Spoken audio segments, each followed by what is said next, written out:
Γεια σας φίλοι μου! Σήμερα θα μιλήσουμε για την αναπαραγωγή καναρινιών. Τα καναρίνια είναι ένα εύκολο είδος για αναπαραγωγή. Ξεκινάμε λοιπόν. Επιλέγουμε υγιή πουλιά και τα βάζουμε σε 60 κατά προτίμηση ζευγαρόστρα. Καλό είναι να επιμεληθούμε για κόψιμο νυχιών καθώς και από παρασίτωση. Βάζουμε τα πουλιά στη ζευγαρόστρα με χώρισμα στη μέση, συνήθως τέλος Φεβρουαρίου με αρχές Μάρτη, αναλόγως βέβαια αν έχουμε εσωτερική ή εξωτερική εκτροφή, ώστε να γνωριστούν. Ξεκινάμε μια καλή διατροφή, δηλαδή ένα καλό μείγμα σπόρων, αυγοτροφή, κόκαλο σουπιάς, αυγό, μήλο, μπρόκολο, εναλλάξ.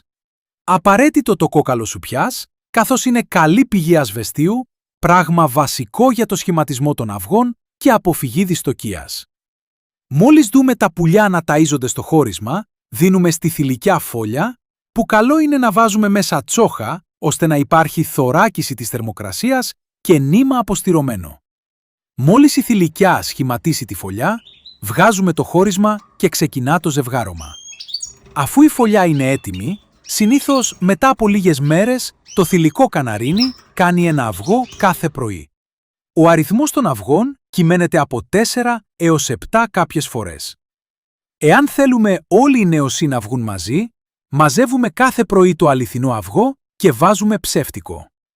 Μόλις κάνει 4 αυγά, παίρνουμε τα ψεύτικα αυγά και επανατοποθετούμε τα αληθινά με μεγάλη προσοχή, μη τα σπάσουμε. Για το λόγο αυτό υπάρχουν λαβίδες ειδικές που πιάνουμε τα αυγά. Έτσι ξεκινά ταυτόχρονα η επόαση που κρατά 13 έως 14 ημέρες, όπου θα αρχίσουν να βγαίνουν οι νεοσύοι. Καλό θα είναι στις 14 μέρες επόασης να κόψουμε το αυγό, καθώς μπορεί ο αρσενικός να πυρώσει υπερβολικά και να δημιουργεί θέματα στη θηλυκιά. Προτιμάμε συνήθως λίγο μήλο ή μαρούλι, καλά πλυμμένο και στεγνωμένο. Αφού βγουν τα πουλάκια, τις 2 πρώτες μέρες ταΐζει η θηλυκιά μόνο και στη συνέχεια αναλαμβάνει και το αρσενικό ρόλο, η παρουσία του οποίου είναι ζωτικής σημασίας για την σωστή έκβαση της αναπαραγωγής.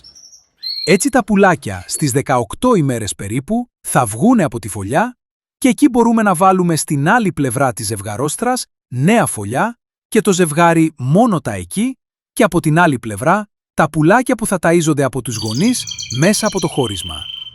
Έτσι μπαίνουμε άφοβα στη δεύτερη γέννα, καθώς χωρίς χώρισμα οι νεοσύοι θα μπαίνουν στη δεύτερη φωλιά και πιθανόν να λερωθούν τα νέα αυγά, πράγμα που δεν θέλουμε.